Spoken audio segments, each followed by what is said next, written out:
Assalamu alaikum. Let's talk about Iran.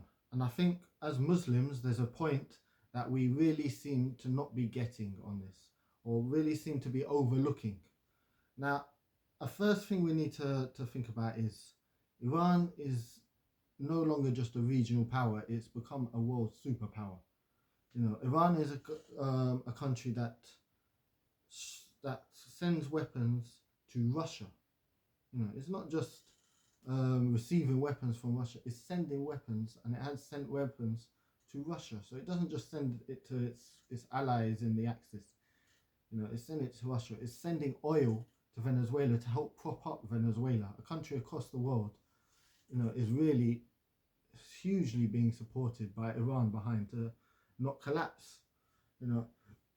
And I think the biggest point of view, and I think where it really struck home to me, was when Iran struck the US military base in Qatar. Now, people say, "Oh, well, it was all for show because they warned America." Of course, they warned America. The whole thing was a warning to America, telling America they were doing. They might have told them before, "We're going to strike your base," but the whole point is saying we're not afraid to strike your base. We don't want to kill anyone in this time. If we want to make a deal or whatnot, but if it comes down to it, we're not afraid to hit your base. And anyone who thinks that America was happy about this, or sort of came out with some sort of deal, should know that America came out looking bad because a ceasefire was signed straight afterwards. And so it's like we can strike your base and there's nothing, and you come calling to us for peace.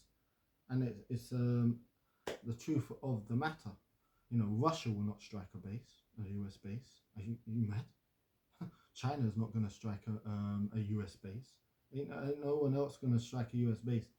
Iran has the bravery and the courage that has allowed it to, that confidence that has given it that ability to become a superpower where other countries were not able to. So where is this coming from? Where does this confidence, where does this rise? Out of all the Muslim countries in the world, how many are actually Islamic countries? I don't talking about the religion of the people or the faith of the people, in their religion. I'm talking about how many countries have a political system that is based first and foremost on Islam. And one, Iran. Now you might say Pakistan is an Islamic republic because it's officially the Islamic Republic of Pakistan. It was a liberal democracy that's now a liberal dictatorship. It was, you could say Mauritania, which was a liberal democracy, and I don't know how much in real words that it is, but that's the sort of system that they've portrayed, even if they call themselves Islamic Republic. Even the Islamic Emirate of Afghanistan, it's a Pathan nationalist group before it is an Islamic group. That's not to say anything about their personal belief. I don't want to doubt their belief in Islam, but their thing is a lot on sovereignty, particularly Afghan sovereignty. It's not something you'll get from anyone else.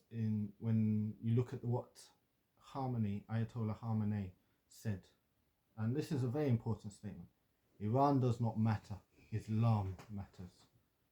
For a leader of a state, a modern day nation state, to say my country doesn't matter, Islam matters.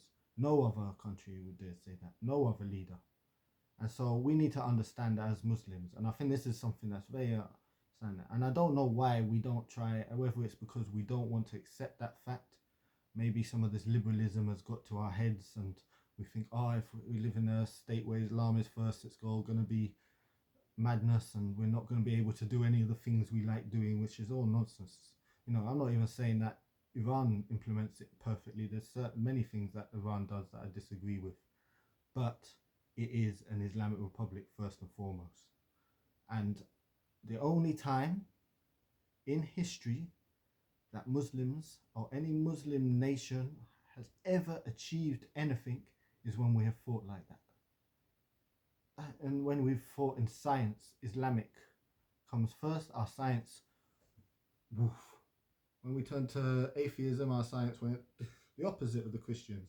We keep trying to emulate the Christians and saying, look, when atheists, their science went up from being nonsense under Christianity to this under atheism. but we don't look at our own example where we've seen the complete opposite happen. And that's the same, not just in science, not just in theology, not just in things. Islam in politics is important. We have a covenant with Allah, and if we break that, Allah will humiliate us. And that's what we're seeing now. We, in the 20th century, we turned away, we destroyed our own caliphate. You know, as much as the West played their part with the interest and the loans and all this stuff, you know, it was basically us who moved it. It was Ataturk, Turkish, you know, the Ottoman themselves removed the caliphate. And all our states have turned towards secularism for whatever reason. I'm not saying it was always bad intentioned or whatnot, but they forget the one truth. Our success comes with Islam. And Allah is the only one who can bring victory or disgrace. And when we understand this, we will rise again and you will see the Islamic Renaissance.